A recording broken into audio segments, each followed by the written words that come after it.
Israel को हराने की अरब देशों ने हर संभव कोशिश की। यहूदियों के लिए ये करो या मरो जैसे हालात थे। मुट्ठी भर यहूदियों ने अरब देशों को पीछे हटने पर मजबूर कर दिया।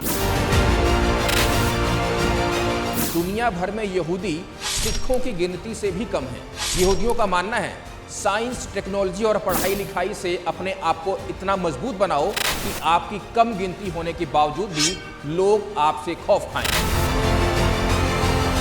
मोसाद दुनिया की तेज तर्रार खुफिया एजेंसियों में से एक मानी जाती है।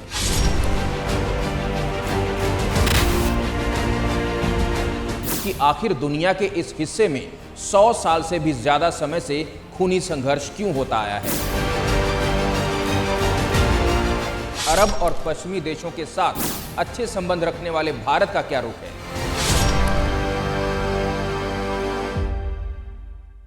यह खबर तो आपके कानों तक भी पहुंची होगी कि दुनिया के एक हिस्से में जंग चल रही है। मासूम बच्चों से लेकर बुजुर्ग और औरतें सबसे ज्यादा प्रभावित हैं। हालात ये हैं कि 10 दिन के भीतर ही हजारों जानें चली गईं। बड़ी आबादी पीने के पानी, खाने और मेडिकल सुविधाओं के अभाव में किसी भी पल मौत आने की खौफ में जी रही है। हम बात कर रहे हैं इजराइल और हमास के बीच जारी जंग की। मैं हूं दलीप सिंह। मिडिल ईस्ट में जारी इस जंग के दौरान आप कई शब्द सुन रहे होंगे, जैसे कि गाजा पट्टी, वेस्ट बैंक, हमास, यरूशलम, आयरन डोम, मोसाद खुफिया एजेंसी। हम इनका मतलब भी बताने की कोशिश करेंगे और ये भी कोशिश करेंगे समझने और समझाने की कि आखिर दुनिया के इस हिस्से में 100 साल से भी ज्यादा समय से खूनी संघर्ष क्यों होता आया है और ये अब तक का सबसे बुरा दौर क्यों है। अंग्रेजों के दौर में जैसे भारत पाकिस्तान का बंटवारा हुआ, वैसा ही कनेक्शन यहाँ कैसे है। कौन कौन से पश्चिमी देश इजराइल के समर्थन में हैं, कौन कौन से अरब देश इजराइल के खिलाफ हैं, और सबसे अहम सवाल यह भी कि इस स्थिति में अरब और पश्चिमी देशों के साथ अच्छे संबंध रखने वाले भारत का क्या रुख है। सबसे पहले बात, मौजूदा हालात की वजह क्या है। फिलिस्तीन के आतंकी संगठन कहे जाने वाले हमास ने 7 अक्टूबर को गाजा बॉर्डर के पास इजराइल के किबुत्ज रीम में हो रहे म्यूजिक फेस्टिवल को निशाना बनाया। इस फेस्टिवल में भारी गिनती में लोग इकट्ठा हुए थे। हमास के लड़ाकों ने गाजा और इजराइल को बांटने वाली चारदीवारी और कंटीली बाड़ को हवाई रास्ते से पार किया। कंटीली तारें भी तोड़ दी। उन्होंने ऐसे पैराशूट का इस्तेमाल किया जिसमें 1 या 2 लोगों को ले जाने की क्षमता थी। जनरेटर और ब्लेड से चलने वाले इन पैराशूट के जरिए उन्होंने गाजा पट्टी के बाहरी इलाकों में घुसपैठ की। हमास ने संगीत का आनंद लेने पहुंचे लोगों पर अंधाधुंध फायरिंग की। इस फेस्टिवल में देखते ही देखते 250 से ज्यादा लाशें बिछ गईं। लोग गाड़ियों या फिर पैदल ही भागते दिखाई दिए। सोशल मीडिया पर वायरल वीडियो में औरतों को जबरन उठा ले जाने के वीडियो भी देखे गए। इस बात से इजराइल इतना तिलमिलाया कि गाजा पट्टी में सरगर्म संगठन हमास के खिलाफ जंग शुरू कर दी। बात इस झगड़े के पीछे की कहानी की। इसके लिए हमें 100 साल पीछे जाना पड़ेगा। ये जो इलाका था, पहले इसे फिलिस्तीन के नाम से जाना जाता था। यहाँ राज था उस्मानिया सल्तनत या ऑटोमन एम्पायर का। वर्ल्ड वार 1 के दौरान इस सल्तनत को ब्रिटेन ने हरा दिया और फिलिस्तीन के नाम से जाना जाने वाला ये इलाका आ गया अंग्रेजी हुकूमत के हाथ में। यहाँ पर यहूदी अल्पसंख्यक थे और अरब बहुसंख्यक। इन दोनों समुदायों के बीच तनाव तब बढ़ना शुरू हुआ जब अंतर्राष्ट्रीय बिरादरी ने ब्रिटेन को फिलिस्तीन के अंदर यहूदियों के लिए एक देश का निर्माण करने का काम सौंपा। साल 1917 में दुनिया के सामने आया Balfour declaration. Arthur Balfour Britain के विदेश मंत्री थे, जिन्होंने नवंबर 1917 को ब्रिटिश संसद में यह ऐलान किया कि यहूदियों के लिए इजराइल नाम का एक देश ब्रिटिश सरकार बनाना चाहती है, जहां संसार भर के यहूदी आकर बस सकें। इस ऐलान के बाद फिलिस्तीन में यहूदियों की जनसंख्या लगातार बढ़ती गई। साल 1920 से 1940 के बीच यहूदियों की गिनती बेतहाशा बढ़ी। इनमें से बहुत बड़ी गिनती उन यहूदी लोगों की थी जो यूरोप में, खासकर दूसरे विश्व युद्ध के दौरान हिटलर से बचकर आए थे। उस वक्त लाखों यहूदियों को हिटलर ने गैस चैम्बर में बंद कर दर्दनाक मौत दी थी। उस दौर में फिलिस्तीन में अरब और यहूदी लोग आपस में लड़ने लगे। नाराजगी ब्रिटेन के खिलाफ भी थी। तब साल आया 1947 का, जब संयुक्त राष्ट्र ने फिलिस्तीन को यहूदी राष्ट्र और अरब राष्ट्र में बांटने का फैसला किया। उस वक्त यरूशलेम बन गया अंतर्राष्ट्रीय शहर। आगे आपको बताएंगे कि यरूशलेम शहर इतना महत्वपूर्ण क्यों है। अरब लोगों ने इस बात को कभी नहीं माना कि उनके देश में एक और देश बना दिया जाए, वही यहूदी देश जिसे हम आज इजराइल के नाम से जानते हैं। साल 1948 आया। समस्या गंभीर होती देख ब्रिटेन ने वहां से निकलने का फैसला किया, ठीक वैसे ही जैसे हिंदुस्तान छोड़ते वक्त इसका बंटवारा किया गया और पाकिस्तान बन गया। ब्रिटेन के फिलिस्तीन से जाते ही यहूदी नेताओं ने इजराइल नाम के देश का ऐलान कर दिया,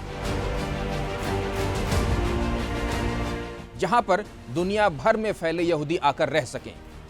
जैसे ही इजराइल का ऐलान हुआ, उसके अगले ही दिन 5 अरब देशों लेबनान, सीरिया, इराक, इजिप्ट ने हमला किया।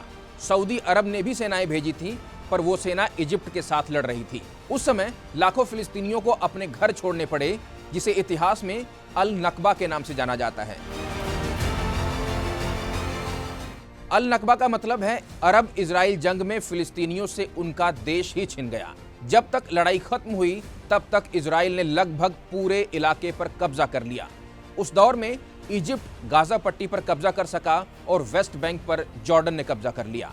उस वक्त यरूशलेम का पश्चिमी हिस्सा इजराइल के कब्जे में रहा और पूर्वी हिस्सा जॉर्डन के कब्जे में। क्योंकि किसी तरह का शांति समझौता नहीं हुआ था, तो वक्त साल 1967 का भी आया। उस दौर में इजराइल ने और मजबूती दिखाई। साल 1967 में इजराइल और अरब देशों के बीच युद्ध छिड़ा था, जो 6 दिन तक जारी रहा। अरब देशों का मकसद था साल 1948 में अस्तित्व में आए इजराइल का वजूद खत्म करना। लेकिन इस जंग में अरब देशों को हार का सामना करना पड़ा। एक ओर मिस्र, सीरिया और जॉर्डन जैसे बड़े देश थे, वहीं दूसरी ओर अकेला इजराइल था। इस संघर्ष में इजराइल की जीत हुई। इस बार इजराइल ने पूर्वी यरूशलेम और वेस्ट बैंक पर भी कब्जा कर लिया। हमला करने आए सीरिया की गोलान पहाड़ियों पर भी कब्जा किया। इजराइल ने इजिप्ट से गाजा पट्टी तो हासिल की ही, साथ ही इजिप्ट के सिनाई इलाके पर भी काबिज हो गया। ये जंग भी अरब देश हार गए। उस वक्त से फिलिस्तीन लोग गाजा पट्टी और वेस्ट बैंक तक सीमित रह गए। बाकी बचे खुचे लोग पड़ोसी देशों जॉर्डन, सीरिया और लेबनान में रिफ्यूजी बनकर रहने लगे। यहाँ एक बात ध्यान देने वाली है कि इजराइल को हराने की अरब देशों ने हर संभव कोशिश की, लेकिन यहूदियों के लिए ये करो या मरो जैसे हालात थे। क्योंकि अगर वो एक बार अपनी जमीन गंवा देते, तो उन्हें दुनिया में बगैर अपने देश के रहना पड़ता। मुट्ठी भर यहूदियों ने अरब देशों को पीछे हटने पर मजबूर कर दिया। एक दिलचस्प बात और भी है कि दुनिया भर में यहूदी सिखों की गिनती से भी कम हैं। यहूदियों का मानना है साइंस, टेक्नोलॉजी और पढ़ाई लिखाई से अपने आप को इतना मजबूत बनाओ कि आपकी कम गिनती होने के बावजूद भी लोग आपसे खौफ खाएं। दुनिया के महान वैज्ञानिक अल्बर्ट आइंस्टाइन भी यहूदी थे। हिटलर के डर से उन्हें पश्चिमी देशों में शरण लेनी पड़ी। हिटलर यहूदियों का खात्मा क्यों करना चाहता था, इसकी कहानी फिर कभी बताएंगे। अब बात हमास की। कुछ सालों बाद इजराइल ने इजिप्ट के सिनाई इलाके को छोड़ दिया। साल 2005 में गाजा से अपनी सेना और हजारों नागरिकों को भी वापस बुलाया। गाजा पट्टी पर साल 2007 के बाद से हमास का कंट्रोल है, तो फिलिस्तीनी लोग मुख्य तौर पर गाजा और वेस्टर्न बैंक में ही रहते हैं।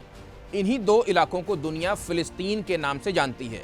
ये एक नाम का ही देश बचा है, क्योंकि इसकी ना अपनी सेना है, ना एयरफोर्स है, ना हथियार रखने की इजाजत है। साफ शब्दों में कहें तो इनडायरेक्ट तौर पर यहाँ भी इजराइल ही नजर रखता है।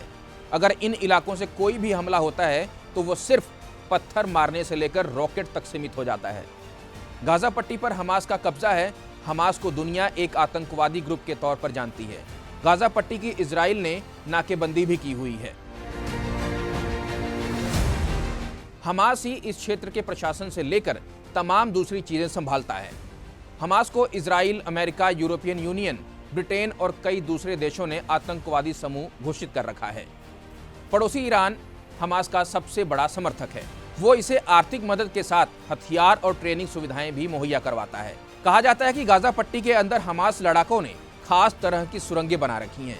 वहीं पर हथियार रखे जाते हैं और अन्य गतिविधियां भी चलाई जाती हैं। इजराइल और गाजा पट्टी की सरहद पर लगी कटीली तारों को तोड़कर पैराशूट के जरिए पार कर हमास के लड़ाकों ने इजराइल पर हमला किया था, जिसको मन किया मारा सैकड़ों लोगों को अगवा कर ले गए।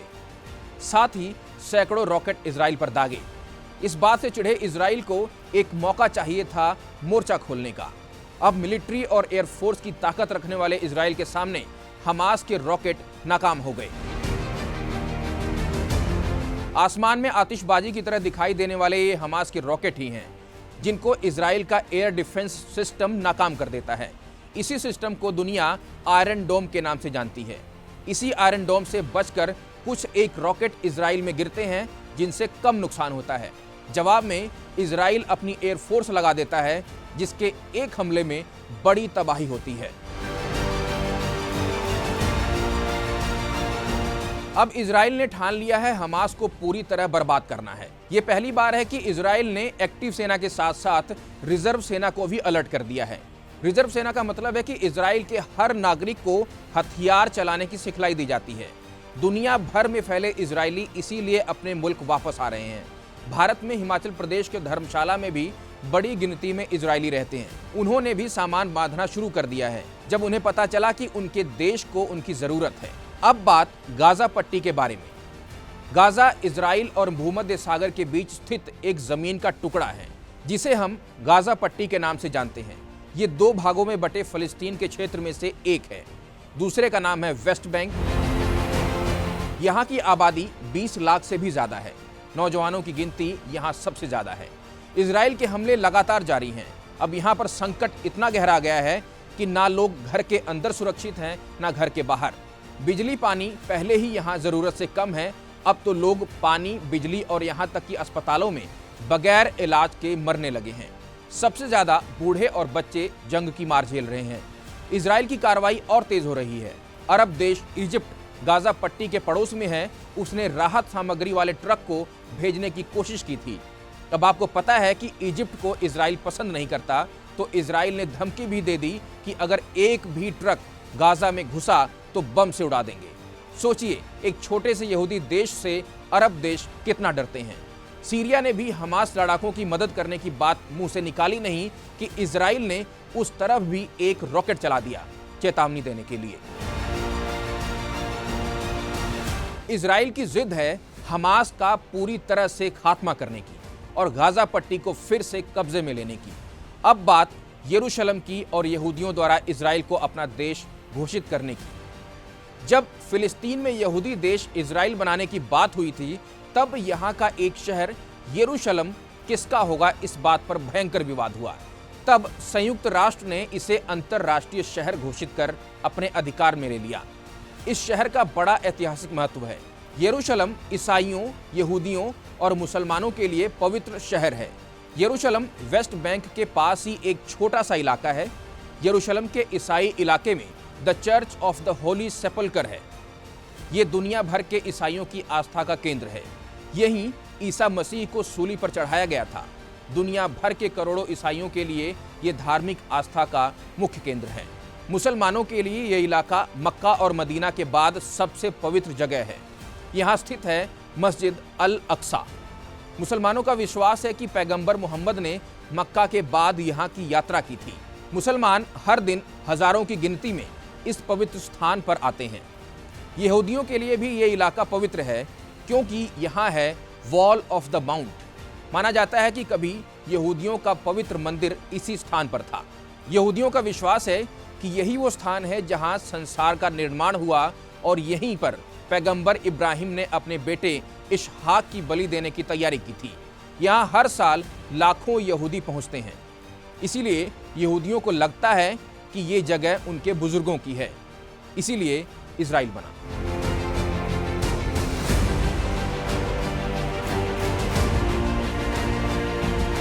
एक बात और दिलचस्प है कि यरूशलेम शहर से बाबा शेख फरीद का भी नाता है। यहाँ पुराने शहर में एक जगह है इंडियन हॉस्पिस। माना जाता है कि यहाँ सैकड़ों साल पहले बाबा शेख फरीद आकर रहे थे। फिर कुछ सालों बाद वो पंजाब आ गए, जहां उनका देहांत हुआ। अब बात इजराइल की खुफिया एजेंसी मोसाद की। मोसाद दुनिया की तेज तर्रा खुफिया एजेंसियों में से एक मानी जाती है। इसके एजेंट फिलिस्तीनी ग्रुपों के अलावा लेबनान, सीरिया और दुनिया में हर जगह मौजूद हैं। दुश्मनों की हत्या पलक झपकते कैसे करनी है, ये एजेंसी इसमें माहिर है। लेकिन इस बार ये एजेंसी सवालों के घेरे में है। गाजा पट्टी और इजराइल के बीच की सरहद पर मजबूत फेंसिंग है, कैमरे, ग्राउंड मोशन सेंसर और सेना की लगातार गश्त के बीच घुसपैठ की संभावना लगभग नामात्र हो जाती है। लेकिन इस बार हमास के लड़ाकों ने इस दीवार को बुलडोजर से ढहा दिया, तारों को काट दिया, पैराग्लाइडर के सहारे इजराइल में घुस गए। इजरायलियों की नाक के नीचे इतने बड़े हमले को अंजाम दिया, हजारों रॉकेट दागे गए। इस सब के बीच मोसाद की भूमिका पर बड़े सवाल खड़े हो रहे हैं। अंत में अब बात कौन कौन से देश इजराइल के साथ हैं और कौन से देश खिलाफ हैं, और अहम बात यह कि भारत का क्या रुख है। अमेरिका, फ्रांस, ब्रिटेन के अलावा जर्मनी, इटली समेत कई पश्चिमी देश इजराइल के साथ हैं। दूसरी तरफ अरब देश जॉर्डन, सीरिया, सऊदी अरब, इजिप्ट, ईरान, ये सब फिलिस्तीन के साथ हैं। बात भारत की करें तो भारत हमेशा से इजराइल और फिलिस्तीन दोनों का समर्थन करता रहा है, लेकिन आतंकवाद के खिलाफ उसका रुख हमेशा से स्पष्ट रहा है। भारत हमेशा आतंकवाद के विरोध में खड़ा रहा है। इजराइल के साथ भारत के रिश्ते हमेशा से अच्छे रहे हैं। भारत के साथ इजराइल का व्यापार 7.5 बिलियन अमेरिकी डॉलर से भी ज्यादा है। इसके अलावा बड़ी मात्रा में भारत इजराइल से हथियार मंगवाता है। इसके बावजूद भारत ने इजराइल की विस्तारवादी नीति का समर्थन करने से हमेशा गुरेज किया है। अब सवाल यह है कि फिलिस्तीन के साथ भारत है या नहीं। भारत को एक बात साफ साफ पता है कि उसे फिलिस्तीन से सीधे कोई फायदा नहीं है, लेकिन उसका समर्थन करने से अरब देशों से उसके रिश्ते सही रहेंगे। तेल, गैस जैसी चीजें इंपोर्ट होती रहेंगी और भारत से एक्सपोर्ट भी जारी रहेगा। अरब देशों में लाखों की संख्या में भारतीय काम करते हैं, उन पर भी किसी तरह का कोई संकट नहीं आएगा। भारत शुरू से ही फिलिस्तीन का समर्थन करता रहा है। साल 1947 में भारत ने संयुक्त राष्ट्र संघ में फिलिस्तीन के बंटवारे के खिलाफ वोट किया था। मौजूदा हालात ये हैं कि इजराइल और हमास लड़ाकों के बीच मरने मारने की जंग छिड़ी हुई है। गाजा पट्टी में रोज धमाके हो रहे हैं, शहर खंडहर बनते जा रहे हैं।